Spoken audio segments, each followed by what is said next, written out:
Hey guys, welcome back to another episode of the Jedi In Exile. We are yet again talking about Andor. We've had 9 episodes now of Andor. You think Kenobi had already finished by this point?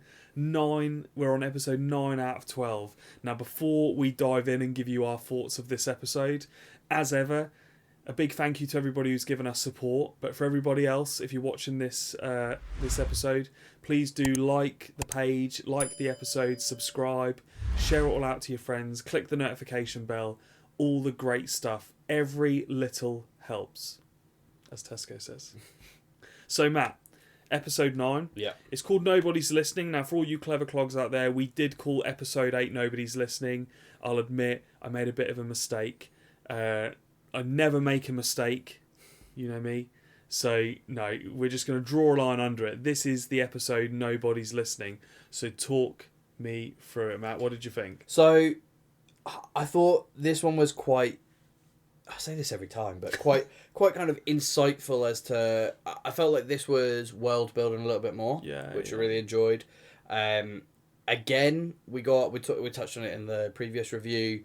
We got more of other characters as well as Andor, and we talked about the way these episodes are set up, the fact it's over 12 episodes and the fact that the episodes run kind of that little bit longer really gives us the opportunity to bounce around a couple of different storylines other than just focusing on Cassian. So obviously we picked up with Cassian in the cleanest prison you've ever seen in your life, and also a prison where you get unlimited food.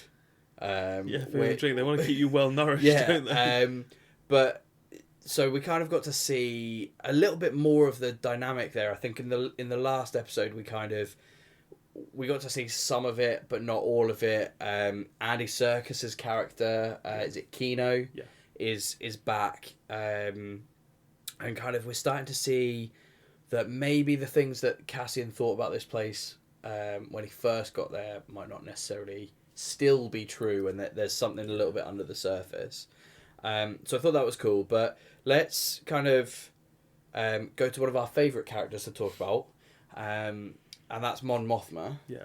So obviously we got more kind of stuff going on with her behind the scenes, her trying to win votes within the Senate. And before we started recording, you actually kind of mentioned something that's that was really, really important, which is that obviously a lot of people think that when Palpatine took over, kind of he immediately pulled the Senate out. Yeah. But actually, like, that's not true, and we're seeing what the Senate looked like under the Empire. Well, I think the way that the Empire probably kept control of the thousands of star systems was by the Senate, because you've got to think that the Empire, obviously, it brought the Separatists back into play. So however many star systems, and as far as we're aware, thousands joined Count Dooku, they're all now back in the fold. There's no easy way of just saying, right, we're going to disband the Senate, and we'll just be able to control everything.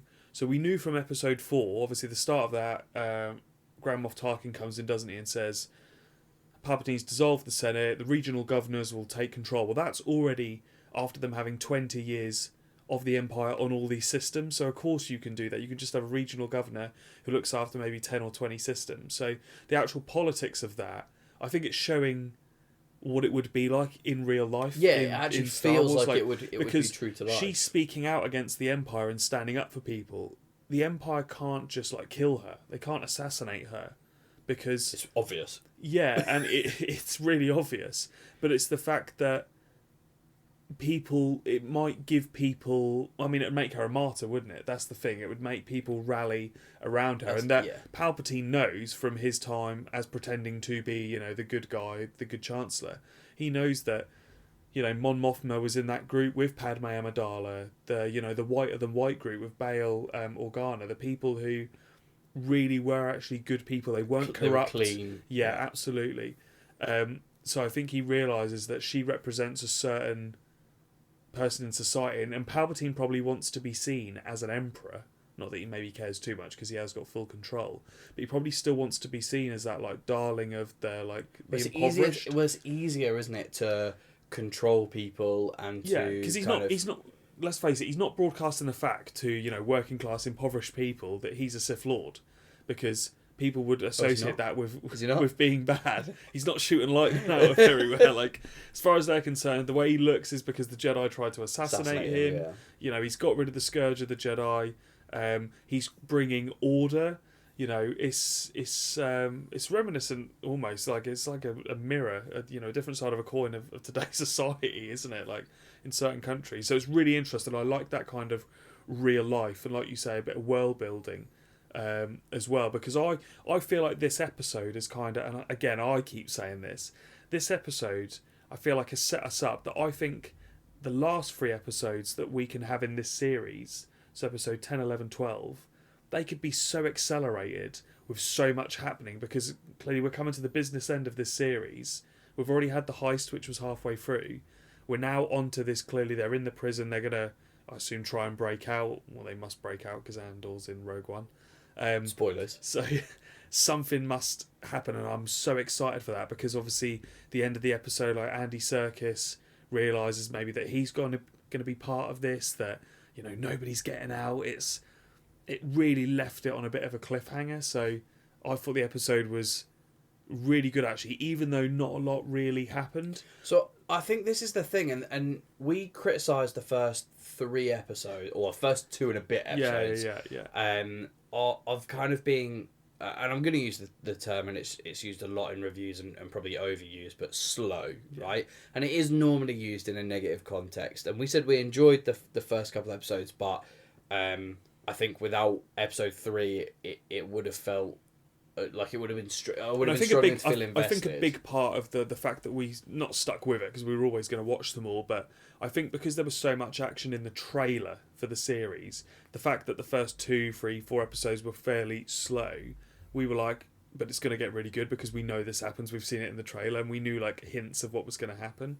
So yeah, I think the series is building up really nicely, and like I say, it could be a really accelerated kind of run to the finish line. I think what's interesting is that Andor, towards the start of the episode, so I think after the Mon Mothma scene in the Senate, Andor is with another dude as well. He goes into like the bathroom, doesn't he? And he's almost trying to like set an alarm off, or he's cutting through the pipe, isn't he? And then the guards bring down another like cellmate, and they're planning like how, and they're talking like, use. oh, there's 2 guards, there's this, him, there, and you're like straight away, right, okay, so they've got a plan to get out. But at that point in the episode, Andy Serkis doesn't really seem to be on board with any of that, does he? He's trying to like shut them down. In his head, he's been in there a long time. He's one of the more privileged people, because he doesn't have to like work super hard. He just needs to keep an eye on everybody else. So in his head, he's kind of going, look, I've been told that I'm here for X amount of time. Yeah. I'm making the best of a bad situation, and that's all I'm bothered about. I'm not fussed about making trouble. And then I think that all kind of switches towards the end, which we'll get on to. Yeah, absolutely. So I think it was interesting to see all of this sort of stuff, and we got. I can't think what the kind of the directive or the proposed like legislation was, but we started to get again these kind of little crumbs that we always talk about, where they were kind of talking. So Mon Mothma's big speech in the Senate, like the public control and all the bill. It's about like kind of it's what Andor's in prison for, isn't it? Originally that would have been a 6 month, I think they said. And they turned it into 6 years. And this was kind of again laying those kind of foundations for why the Empire managed to get to where they got to when we pick it up in the original trilogy, and kind of again bringing that real life, like here is somebody trying to put legislation through, and it's not just it was the Empire so they put it through and it was happy days. There were people actively fighting people against who are elected, and I think things like this I think kind of legitimise the Empire, because if they put that bill before the Senate and it's voted through, it's not Palpatine who's done that. No, it's the Senate that's done it, so he's never going to be tarnished with that. The Empire will get one of the senators who's corrupt. They will, say, "Oh, you put this bill forward." Yeah. We'll then get people, to vote for it. So I think it's really clever the way that that's done. And like I say, Palpatine's not broadcasting the fact that he's evil, is he? But I think another interesting bit from this episode, and we spoke about it in the last episode, and you hit the nail on the head straight away. So Vel, with the line of that she's just a rich girl, we've kind of had that confirmed now. So she's what a reveal that was. By the way. well, she's obviously some kind of, she's called Auntie, isn't she? Auntie Aunt Vel, Vel, and so I imagine she's like a close family friend of. No, so I think Mon's. she is actually her cousin. Oh, because really? but so the thing that was really interesting for me was I was trying to guess, right? So obviously Mon Mothma gets in the car and her driver says, "Your cousin's arrived," and she kind of goes, and so I was going, well, is this like some rebellion operative that's been put forward and has claimed to be her cousin to kind of get in to talk to her? That's what I thought. Maybe it was someone important. But when she's having a conversation with her, when we get the reveal that it's Vel and all of that kind of stuff, I initially thought, oh, maybe it's just like a close family friend. Yeah. But Mon Mothma says something about like the family on me to like hunt you down and find out where you are and stuff. So I think she probably is actually legitimate. And it was like pretend to be a rich girl for for a little while, and I think that's right, because you need to help with your cover. She probably needs to act a little bit spoiled back to how people expect her to be. Mon Mothma talked about it 2 or 3 episodes ago when she was kind of hosting the party in the first one where she kind of outed herself to her friend as a member of the rebellion. She kind of says, it's all a mirror, I play a part. And she's basically saying, look, I understand what you're doing, but you need to play the part as well, because you need to sell both sides of the story. So I thought that was awesome and a really cool kind of reveal, because when we first met Vel, you never would have gone, oh, that's Mon Mothma's cousin, by the way. Like, it was a really, really good long-term payoff that didn't need to be in there. No, absolutely not. But was really awesome. And yeah, I just think that, and we talked about in the last episode, we finally got Dedra and Cyril in the same room. We got a bit more of that in this. Yeah, we did. There was a couple of minutes scene, wasn't there, where he's like basically stalking her. Yeah, so he's like tracked her whereabouts, where she's going to be. Obviously, before she goes into the ISB building, he's there, talking to her and saying, I can be of service to you, blah, blah, blah, like, real simping, real bad. But that, again, is interesting. We've said that we think that's going somewhere. I feel like we really need to do something with Cyril now, because he's been in nearly every single episode, and we keep saying, oh, he's obviously going to be important, he's going to be this. At some point, we're going to have to ask ourselves, like, is he actually important? I think they're setting him. I think he's going to be Admiral Pyatt. I've already told everybody. So Cyril Pyatt. That's got to be his name. I think that either he's going to get used, and it's going to be another show of the Empire's really evil at heart, because they'll just use people for their own ends, or there's gonna be some payoff, and he's like gonna be like, potentially, when we've talked about there might be a season 2, that potentially, like, at the end of this, he gets the old badge for ISB and he gets recruited by ISB, and that sets it up for season 2. I don't really know. The one thing that I think we cannot gloss over, though, was the absolute sexual tension between Dedra and Cyril. I don't know what is going on there, whether that is deliberate, and therefore we're going to get some payoff here, or whether that was just like, that was the way that the scene was acted. He strikes me as that thing, I can't remember what it is, but there's it just reminded me, it's almost like he's talking to her and being like, oh, I can do this, I can do that, and she's like, oh, go away. But after she's like really mean to him, he's probably like, oh, she's so into me. Yeah, it's like that thing in school, isn't it, where you're like, oh, he's only mean to you because he likes you or whatever. Like, it's that same sort of thing. So I'm really interested to see what happens there, because we talked about it in the last episode review as well. Like, they were teased in a lot of the trailers as being the villains of this series. Yeah, absolutely. So I feel like there has got to be more of a team up, other than just like he gives her some information and she goes away and deals with it. Yeah, definitely. He must. It's obviously going to probably work that he helps her out with a big bit of information that maybe saves her, not career, but saves her reputation or something, and she then rewards him with like a role, like you say, where he's got the clip on. I think that's something we have to talk about is the like VR interrogation and Dr. Gorsk, who is an absolute madman. Yeah. So this is obviously Bix. Now we saw her in the previous episode at the very end. She got arrested. And she was led into the room where she saw her the owner of Is the it Pack? shop, Pack. Yeah, he's been interrogated. She's at the seat, and of course, there's this big explanation about this civilization that the Empire had, met, and they had basically filmed all these. Yeah, people getting executed. Yeah, people getting executed, and they've amplified sounds, and then they put it on the only way that I can describe it is like a VR headset, isn't it? Almost like a transparent one, and they put that on, and obviously that's like probably damaged her mentally because she starts screaming, doesn't she? I thought this was really clever filmmaking because at this point I was just like, oh, I wonder what that's going to sound like. Yeah. And then they were like, oh, but you can only hear it if you're wearing the helmet. Yeah, and I was like, oh, okay, I see what you've done. But no, like, again, this was, I think, we touched on it with like the way that the Senate set up and the way that everything's like legitimized.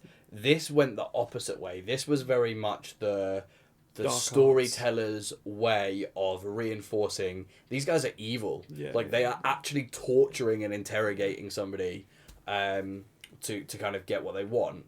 I did think it was interesting because we found out that Bix broke, which I don't blame her based on kind of what we saw, but it's interesting because there was a massive part of me that was like, she's not going to break. This is going to be like the defining she's going to so I thought it was interesting. The one thing that I would say is we got an interesting scene in the ISB headquarters where they're like, Cassian Andor was clean shaven when he spoke to Bix, and the people on Aldhani were clean shaven. It's like, that's a bit of a jump to be like, oh, every person that was clean shaven definitely was involved in Aldhani.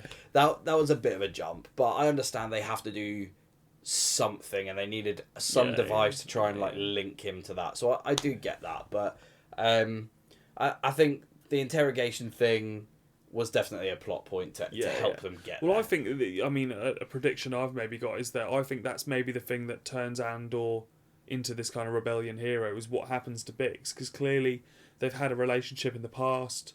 He still seems to have feelings for her. We know that from like the first 3 episodes. So I feel like that with the Empire having her in custody, so to speak, and interrogating Bix, that if something were to happen to her and Andor found out or saw it or something happens with that I think that could be the thing that turns him, into being this rebellion hero, and being full on for the cause. So, and the episode ends quite a sad point as well with Olaf, the old boy. So we see throughout the episode, they're talking about that he's only got a few shifts left, and so 3 he's gonna days from retirement. Yeah, so he's gonna be out soon, but he seems to be suffering with like almost like an amnesia, like a Alzheimer's. Yeah, almost. He's kind of, I don't know what they've obviously they've tried to find ways to make it clear that he's not quite right. Yeah, no, he isn't, and then of course he collapses, and that's where Andy Serkis and Andor are there. The doctor can't help him, so he injects him, obviously euthanizes him, and so, and the episode ends with this talk of obviously what happened on 2. Yeah, so obviously slightly earlier in the episode we got all the commotion, and we got the guys that use like their own kind of weird sign language to talk to each other. And I think this for me was the kind of the swing moment. Yeah. This was the point where nobody gets out of it. Everything changed because Andy Serkis' character, we talked about it, was very like, I'm here, I'm going to make the best, I'm doing my job, and I'm getting out. Yeah. And he's kind of trying to keep them all controlled, keep it all calm, and keep it under wraps. And then when he finds out that there's been this mess up and nobody gets out, it's that immediate, you see it on his face, you see all this stuff change. Well, he's almost like, what have I been doing? And then what like an awesome way to finish up, where Cassian obviously asked him earlier in the episode how many guards are on each level, and he was like, not getting involved, not dealing with it, and they both walk off, and he's like, how many guards? And he goes, 12, or no more than 12. And I was just like, this is class. Like, they are clearly building up to a breakout. And this is what I mean, this could be such an accelerated episode 10, 11, 12, so only 3 episodes left. I'm just super excited to see where where the series, how much more we get in these next 3 episodes, and if maybe Andy Serkis is a character that, you know, comes with us into season 2, so which would be awesome. So I feel like that's a really good time for us to talk about scores. Yeah. What are you giving this episode? So, I'm really torn here. Oh, he's Natalie Imbruglia. He's You know Natalie it. Imbruglia. I gave the last episode an 8. I feel like this was better than that, just purely because I felt in this one that there was more going on. It was, I know we've talked about this kind of world building and building up to everything, but there were the things that have happened, like they've linked Cassian to Aldani, the whole kind of, we have to get out of the prison, but we can't just try and stay here until we get out. So for me, I'm going to go 8.5. I feel like we are back in that kind of area that we got to in 4 and 5. Yeah, before the heist. Where it kind of is now really getting to... Any moment. There's just all of a sudden going to be this switch and everything's going to go crazy. So I think 8.5 is a fair score from me. Yeah, well, I gave the last episode 7.5, which I've given the last few episodes. I think this one is deserving of an 8. Okay. I don't quite think it's an 8.5, however, respect, you know, your opinion, even though it's wrong. So, yeah, I'm going to go an 8. I feel like there was quite a bit more in this episode. And again, setting it up for the next 3, without sounding like a broken record, this episode kind of does that. This episode is what episode 5 was to then the heist and the aftermath of that. So, yeah, I'm really comfortable with giving this an 8. So it gives us an average score of 8.25. 8.25. Nice and easy when we're only 5, like 0.5 of a point. I was waiting for you to give it an 8.25 and me an 8, and then we'd be like 8.125. So guys, there are our scores. Let us know down in the comments below what you thought of this episode. Do you agree with us, or did you think it was too slow? Like, are you excited? What are your predictions for 10, 11, 12? Because we want to know what people are thinking is going to happen. While you're down there writing a comment, why not hit like, hit subscribe, all that great stuff. Massively appreciate all the support. And other than that, guys, all that is left to say is we will see you all real soon in the next one. May the force be with you all.